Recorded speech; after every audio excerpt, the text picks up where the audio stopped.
ายดีสาวนิททุกท่านวันนี้พบกับข่อยคอนสวรรค์ไอทีสาระข่อยจะมาแนะนำในคลิปนี้ข่อยจะมาแนะนำวิธีการอัปโหลดวิดีโอลง YouTube เนาะอัปโหลดคลิปลง YouTube หมู่เพื่อนท่านใดที่สนใจอยากอัดคลิปวิดีโอของตัวเองขึ้น YouTube เนาะก็สามารถติดตามขั้นตอนต่อไปนี้ได้เนาะถ้ามีเราก็ต้องเชื่อมต่อคอมเฮากับอินเทอร์เน็ตหลังจากนั้นก็เปิดเว็บเบราว์เซอร์ของเราขึ้นมาตัวอย่างข่อยจะใส่ Microsoft Edge นี่เนาะหรือว่าเราจะใส่ Chrome นี่ก็ได้เนาะเป็นเว็บเบราว์เซอร์ชนิดใดก็ได้แล้วก็พิมพ์ที่อยู่เว็บไซต์ youtube.com คือดังที่เรามักเข้าไปเบิ่งนั่นแหละเนาะหลังจากนั้นเราก็มาเบิ่งเข้ามาที่ Sign In ถ้าคอมผู้ใดเครื่องใดยังบ่เคย Sign In จักเทื่อยังบ่ได้ล็อกอินเข้าไปมันก็จะมีบอกให้ Sign In อยู่แจ้นี่เนาะแจ้บนขวามือนี่เนาะหลังจาก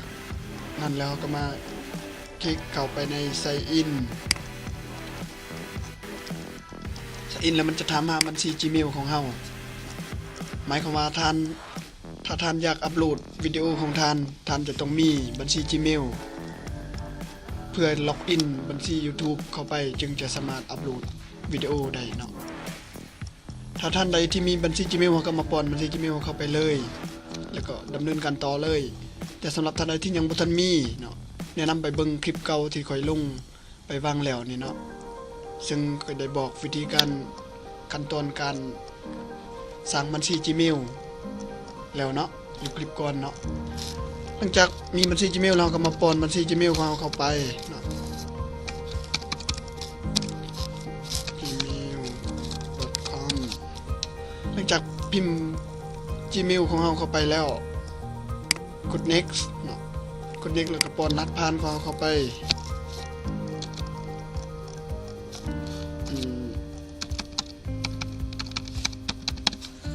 จากป้อนรหัสผ่านเข้าไปก็กด next ต่อไป กด next ต่อไป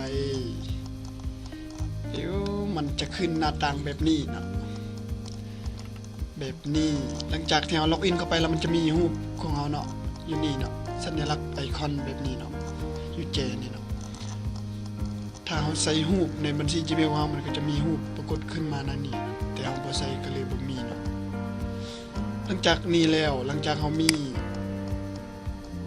ได้ล็อกอินเข้าไปแล้วเนาะเราก็จะสามารถอัปโหลดคลิปวิดีโอลงไปได้เนาะคือขั้นตอนในการอัปโหลดเราจะเข้าที่อัปโหลดตัวนี้เนาะลูกศรแบบนี้เนาะเครื่องไม้แบบนี้กดเข้าไปอัปโหลดคลิปวิดีโออันนี้มันบอกว่าให้เราสร้างบัญชีให้เราสร้างช่องเนาะช่อง YouTube เนาะตัวอย่างก็จะใช้ศิลปะสตูดิโอเนาะพิมพ์เข้าไปเนาะช่องนี้ท่านจะใช้เป็นภาษาอังกฤษก็ได้ภาษาลาวก็ได้ภาษาไทยก็ได้ภาษาหยังก็ได้เนาะแล้วแต่ช่องที่เราต้องการจะสร้างขึ้นมาเป็นช่อง YouTube ของเราเนาะหลังจากนั้นก็ Create Channel หลังจากนั้นแล้วเราก็มาวันนี้มันขั้นตอนจะอัปโหลดแล้วเนาะคือขั้นตอนที่เราจะอัปโหลดเนี่ยมี2วิธีเนาะวิธีที่1ก็คือเรากดใส่ปุ่มสีแดงๆนี่แล้วมันจะเปิดเครื่องคอมพิวเตอร์แล้วนำไปเอาข้อมูลวิดีโอที่เราต้องการจะอัปโหลดนั้นเนาะก็ไปโอเพ่นเลยเนาะแล้ววิธีที่2ท่านจะเปิดวิดีโอของท่านอยู่ในคอมพิวเตอร์นั้นแบบนี้แล้วก็เอาเมาส์คลิกค้างแล้วก็ลากมาวางแบบนี้ก็ได้เนาะ2วิธี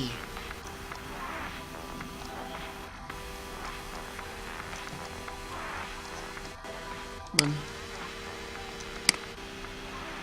มันบ่ได้บอกเบิ่งตัวนี้อยู่ใน Microsoft ตัวนี้บ่ได้เนาะแต่ว่าอยู่ใน Chrome ค่อยเคยลองแล้วได้เนาะลากแบบมาแบบนี้เลยถ้าบ่เป็นหยังทำมันบ่ได้วิธีนี้แต่ว่าแนะนำให้ฮู้ซื่อๆมันเฮ็ดได้เนาะถ้าเป็น Chrome แต่นี่มันเป็น Microsoft Edge มันบ่ได้ก็บ่เป็นหยังเฮาจะใช้วิธีที่1เมื่อกี้เนาะกดเข้าไปที่สีแดงๆนี่แล้วก็ไปเอาวิดีโอเฮาเปิดขึ้นมาเลยแล้วมันคลิกเข้าไปแล้วหลังจากนั้นมันก็จะอัปโหลดให้เฮาบัดนี้บนซองที่1นี่เนาะหลังจากเฮาจะอัปโหลดแล้วมันบนซองวางที่1นี่เฮาให้เฮาใส่ชื่อของวิดีโอที่เฮาต้องการอัปโหลดนั่นเนาะอาจจะใส่ชื่อว่ามันหยังตัวอย่างอันนี้มันวิธีการ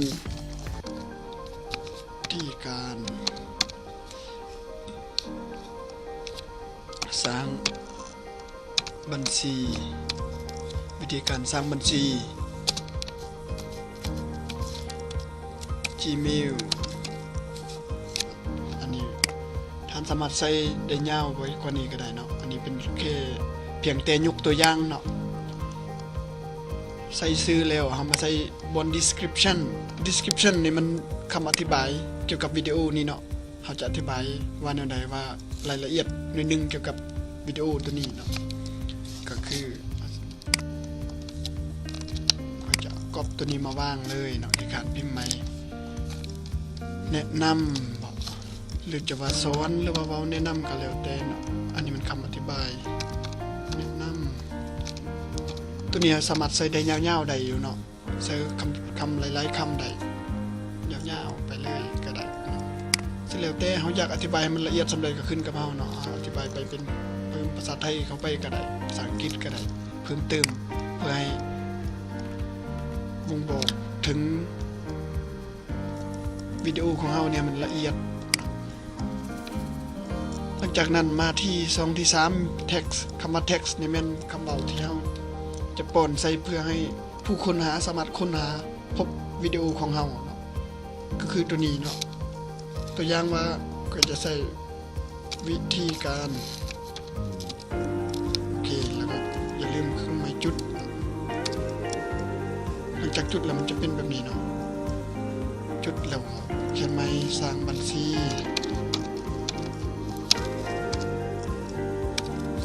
จุด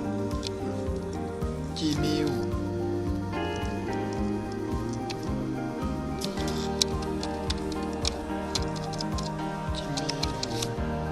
จุดอันนี้สามารถใส่ได้หลายคำอยู่เนาะประมาณ5-6คำใส่หลายไปกับบดีเนาะตัวนี้เพราะว่ามันจะค้นหายากถ้าหลายเกินไปมันก็จะค้นหาบ่พบมันอาจจะยากเนาะเพื่อแบบนี้เนาะเวลาที่คนเขาค้นหาท่านผู้ชมคนอื่นเข้าไป YouTube แล้วเขาค้นหาพิมพ์คำว่าวิธีการเพื่อวิดีโอของเราจะลิงก์ขึ้นไปให้เขาได้เห็นพร้อมเนาะหลังจาก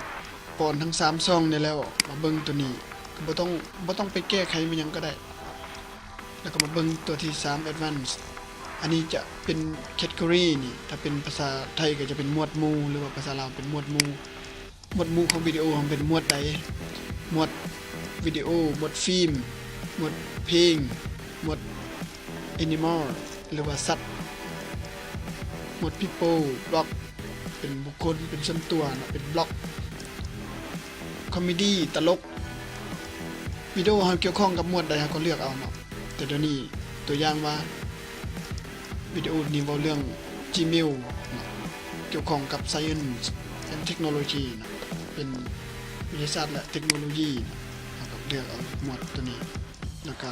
recording date เอาก็ใส่วันนี้เนาะ recording date วันที่บันทึกคลิป today คลิกเข้าไปเนาะมันก็จะพอดีวันที่14กุมภาพันธ์เนาะหลังจากนั้นเนาะมาวันนี้เราก็อัปโหลดเลยเข้าไปที่ publish กดที่ publish มันก็จะ publish ให้เฮามันก็จะอัปโหลด 0% 1% 2% ไปจนสีเขียวๆนี่จนเต็มหมดปีเนาะ